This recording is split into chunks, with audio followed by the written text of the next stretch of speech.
Starts with the black pieces, and the name of the game is survival for Nakamura. If Magnus wins this one, the match is over for today. Goes back to that tried and trusted recipe, knight f3, opening with the Reti opening. And he's changed up his openings here. I mean, I think he's just got to try and draw this game, unless he gets some chances, of course. And he's got to get that last game out of his mind, because he probably put it on the computer engine afterwards. And, you could see his reaction. He was very upset with himself. So he's got to distance himself away from what happened there and that draw offer.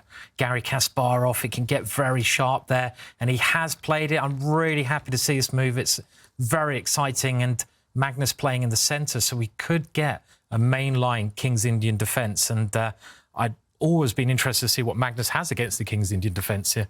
He's going to have something. We have the main line. This is great to see. I can really exciting. Feel you salivating, Simon. You're excited. Yeah, I am really excited. So I think we have to jump in. Just a quick action replay of what's happened. This is the current position. We left the game around here. Black struck out in the centre, and Magnus was happy after an attack on the Black Queen to simply kind of trade off in the centre. The fighting move here would have been stepping forward, proper King's Indian style, where Black would attack on the King side, White on the Queen side. But Magnus, remember, he's leading in the match, so he takes the safe option. And Queen to C1, really sneaky, lining up on this diagonal, trying to kick back the Black Knight next move. And this is how we got that structure. Pawn to C5, a sacrifice. If the Black Knight takes this pawn, then White is doing pretty well after Knight to D5, hitting this pawn and unleashing an attack against the Black Knight. So instead, C6 and a trade. And now I think everything on the King side, kind of this half of the board, looks pretty balanced, pretty kind of level. It's all about the other flank. And I'm looking at these black pawns, I'm thinking those are ugly. Okay, Magnus first kicks back the Black Knight and then centralizes his rook. If he can somehow maneuver one of these two knights into the beautiful D6 square, long term, Magnus is simply winning. But Hikaru, of course, has 3 or 4 moves to fight against that. He starts by hitting this pawn. You pointed this out, knight d2, knight c4, get that knight onto that d6 square, a plan that has been stopped right now by Magnus's move, knight e8, and f5 is on the board. This is going to get chaotic. I think you might have to just take this black pawn before it continues advancing. But, OK, there we go, a trade of pawns. At least now you've held up that kind of pawn push temporarily. White's queen being on the same diagonal as the Black King. A little awkward pin there for Hikaru. And now another pin. Simon, this move, rook to e1. It looks like Magnus has lost a bit of time. He's kind of yo-yoed back and forth with the white rook, but he's lining up. David, your idea after e4, and then you can sacrifice on e4. So there are a lot of these tricks that actually exist in the position. e4, knight e4 suddenly becomes game. Getting out of the way, getting out of dodge, queen f7 looks very healthy. And then he gets into this risk-free endgame, and then just lets Magnus off the hook. End the games too quickly, who don't fight to the bitter end, who don't take kind of principled, active, aggressive decisions. And yeah, Nakamura offering a draw in that last game, kind of showing them, OK, I'm the one trying to win. I'm the one trying to win. You're just playing for a draw at the very best. And OK, we'll see. History is, of course, written by the winners. Hikaru right now looks like he's in a bit of trouble on the board. I love what Magnus has been doing. He's slowly maneuvered. It's taken 2 moves, but he's brought his knight round to the king side, starting to hint at those threats, as we highlighted as well. And, OK, the king does drop back. I'm expecting your move on the board, Simon. And he does play it immediately. I think Black's only move is to play e4 here. But it looks kind of loose, right? OK, he's just defended his pawn in a sensible way. But everything is just hanging on for Black here. And if Magnus actually is able to convert this one, that's just match over for Hikaru. That's a collapse of the match for Hikaru. Magnus in driver's seat right now. The bishop has dropped back to d2, so ideas of rerouting the bishop to the other diagonal. You want to put it to c3. Again, target that central e5 pawn, trying to get rid of Black's dark-squared bishop. And try to start an attack, but you can never do this because the g6 square is just too weak. It's on the board. It's on. Whoa! Really? Is he giving up the queen? What's happened here? What is happening here? Wow, he's randomizing. He's gambling. Hikaru Nakamura. This is going to land with a check. I think this is almost guaranteed at this point. Magnus will give this check. The difference here is it's not game over. It's not checkmate, because this time the king can use the g8 square, which was liberated by the black rook last turn, and he's just giving up material here.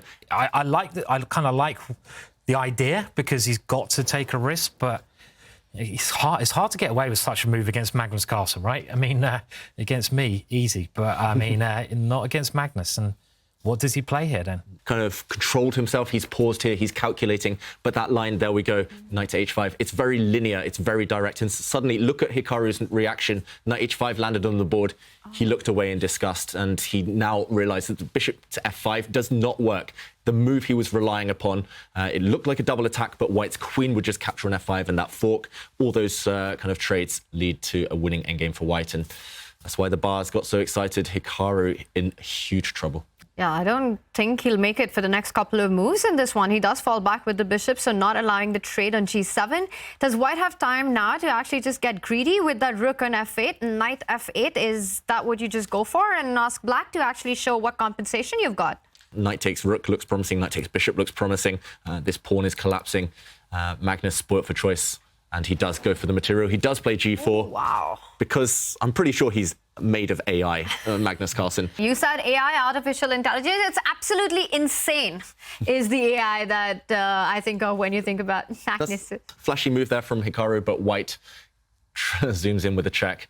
And I think we will see the final flourishes on this game. White's knight saves itself. White is up a whole exchange and a pawn, and Black's king side in tatters. While Jan Nepomniachtchi continues in the winner's bracket. Might even be something stronger, but it looks horrendous. And the queen instead. This is also going to be a killer blow. Magnus on his queen moves. Tell me a better love story. Yeah. He loves his queens.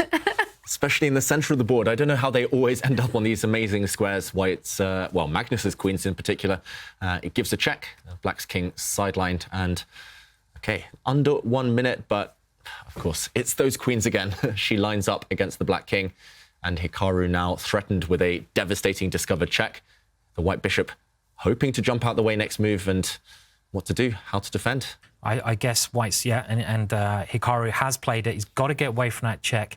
And how does White now finish this off? I mean, 3 pieces attacking against an exposed king is normally enough, but it feels like you might need 1 more. Okay, the knight is now aiming for a better square, and a rook coming to g3 where the knight just came from is also going to be terminal here. So Hikaru doing his best, but he's doing his best in a very bad situation. He didn't do that, and, well, it's creaking now. And I'm expecting your maneuver here. There we go. Magnus plays it instantly. The white rook swings up and across. Is this the moment where he's going to have to go down into the lower bracket?